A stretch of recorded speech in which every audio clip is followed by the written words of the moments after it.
Hi, I'm Steve. I'm Shanika, And and we're we're the the Empty Empty Nesters. Nesters. We're the real life Brady Bunch. We went from this, To this, and now we're here to share our experiences with you. Click the link in our bio to check out our YouTube page for relationship and parenting tips. see you soon. When to say when in a relationship? When do you know that you've reached the end of the line and it's time to, pack it in? It's over. There's nothing. There's nothing left here. It's time for I give up. You know, we never want to say that, but have we identified when it's time to say that? Like, when do you think it's time? Like, you know, we've all been that friend, that girlfriend, that partner. Hey man, it's time for you to move around, man. That's no good for you. Type, you know, but they love this person, right? So, uh, when is enough enough? Like, when do you think? What signs do you need to see to know it's time to really, pack it in on that? When you start coming home late, or and not talking to me, we not talking about uh anything in the house. We just not communicating at all. You in one room, I'm in the other room. Okay, so Uh, you staying out all night, or I'm staying out all night. mm, mm, okay, staying out all night. Okay, okay, that is definitely a sign that something's wrong. So, you know, Every time we talk about something, we get into an argument. mm, so we can't communicate no We more. can't We can't communicate talk at to each all. other. We talking at each other. So, no. Well, so you feel like once you get to that point, you've reached the point of no return. It's time to pack it in. It's time to, Especially if you don't, you can't talk to me and tell me what's going on, what's wrong, why you feeling, that way. So if we can't talk to each other, you know, you don't want to come home, you coming home late, and when you come home and you're at home, we arguing about something, and then you leave because you don't want to talk about the situation, you just want to leave. Yeah, what? What we doing? okay, okay, okay. I like that. I like that. You know, I'd rather for you to be honest okay. and don't, string me along. I think I agree with everything you said 100%. Once you reach that certain place in a relationship where we're beyond communication, we're not talking to each other, we're talking at each other. You know, uh, like you say, we can't have a conversation without that conversation turning into a full blown argument. You know, neither one of us are trying. Well, I mean, I can't say neither one of us. Usually in situations like that, it's one person It's that's really one not person. trying. When you get situations like that, uh, relationships. I'll say it again, man. Relationships are work. You gotta want to be in them. And if your partner, your spouse, whoever it may be, you guys, you know, you can't ever find common ground. You can't ever get on the same page. It's always, an issue. It's always an argument. It's always a fight. Yeah, I should really look to see. Like, I feel like that happens in situations where people try to force the relationship. They Right? do, and I think some They people try do to it because force the they marriage. have kids. But to me, That's the main reason. let me tell you something. I don't care if we have kids together or whatever. Well, here's the dangerous part about that. To me, in my opinion, if we do have kids, right, and we're in this toxic relationship, what are we teaching our children? Exactly. So, so you know, better to be apart and co-parent. Okay. Better to be apart and co-parent. If you're in a situation like that, what you say? I know I wouldn't want to be in a, because you're not happy. You're not happy with yourself. You're not happy with, what's going on at home. That's stressful. That's a lot of stress. I feel like, I guess because I'm older, I don't know. I feel like, And at this age right here, nobody got time for that. So I do feel like happiness should not be optional, right? Like if we're in a relationship and somebody's not happy, what are we doing? Right? We should both, especially at this age. You're right. At this age, happiness should not be optional at all. No. It should be a requirement. And if we can't find that common ground of happiness, no. Like it should be peace when you come home. You don't want to come home. I agree. I know I be trying to. You know how you be rushing to get to work? I be rushing to get home. Yeah. You be rushing to get home. I be rushing to get home, just sit on the couch and knowing you there. You be rushing to get to me, girl. I appreciate it, baby.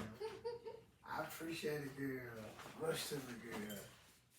Now, see, that's a marriage. Like, I can talk to you about anything, right? Just like we just talking and just shooting the shit is what they say. Well, you know? And just feel comfortable talking to you about it. It took a long time to get here, right? It did. So to get back to our topic, or when is it time to throw in the towel? If you've been together for a substantial amount of time, right? Like if you've been with your partner, your wife, your spouse, your significant other, for a number of years, and it's the same unhappiness after 5, 10, 15 years. But why would you be unhappy that long? A lot of people stay in relationships. You just said it, obligation for the children, But that should tell you, man, if you've been in something that long and you're not happy, happiness is not coming. Like you guys are not compatible. All right? That's my opinion. You gotta be compatible. Huh? You gotta be compatible. Yeah. You have to be able to connect. You have to be able to connect. You gotta have that connection, that spiritual connection.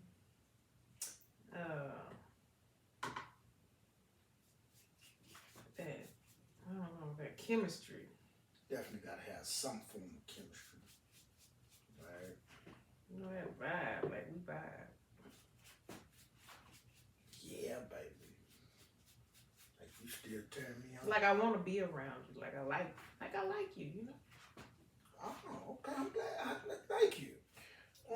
My thing is, if somebody asks me something about a relationship, is if they're in a relationship, and I'm telling you what it is and how it is, and you still decide to be in that relationship, and then you come to me 2 months later telling me the same thing, I'm gonna tell you the same thing.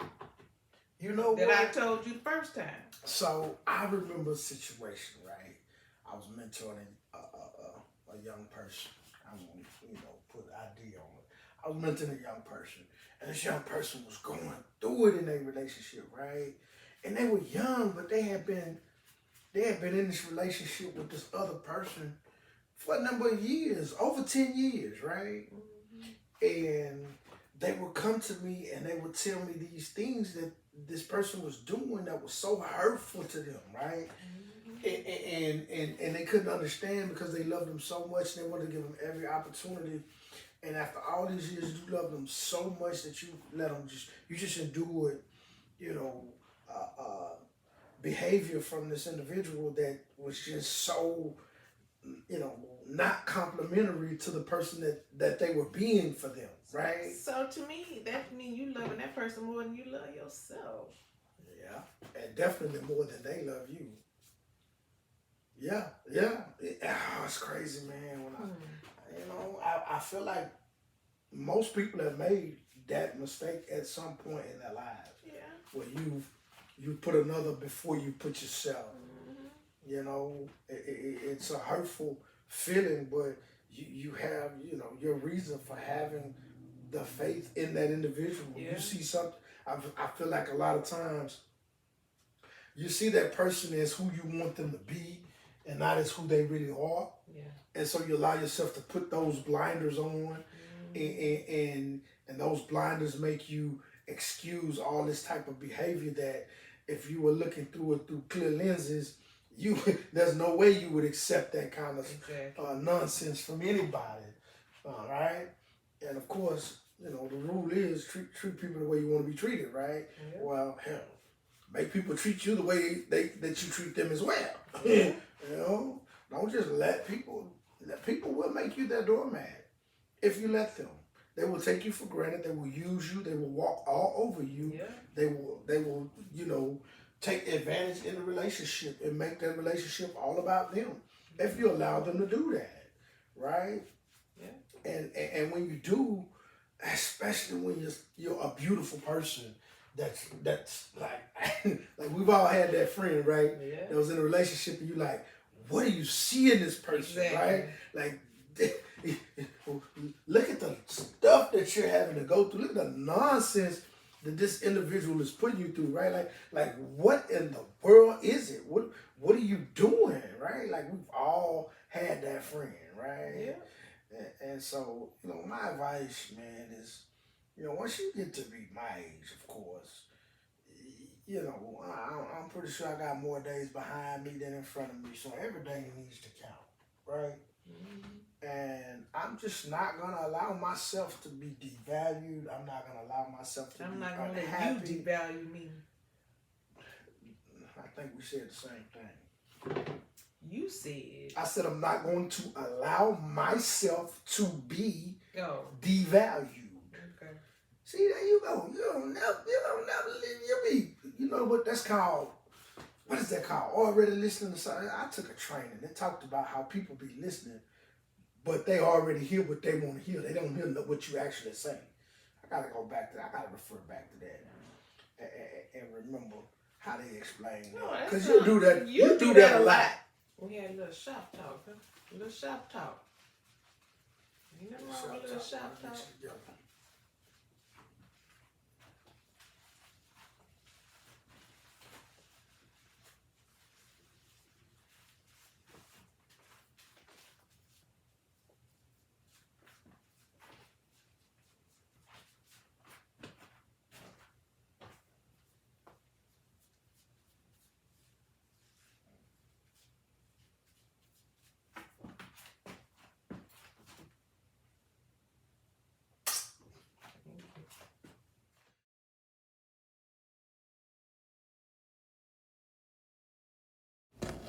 This is the Empty Nester saying thank you for all of your love and support. Hey, listen, if you heard something here that has blessed you, that you think can bless someone else, please share this message. Okay, that's the point of this platform, so that we can share our story and what we've gone through, what we've learned from our ups and downs, so that someone else may be blessed, that they can navigate their circumstances as well. So once again, man, thank you. Thank you from the bottom of our hearts. It's the Empty Nesters. We love you, and there's absolutely nothing you can do about it.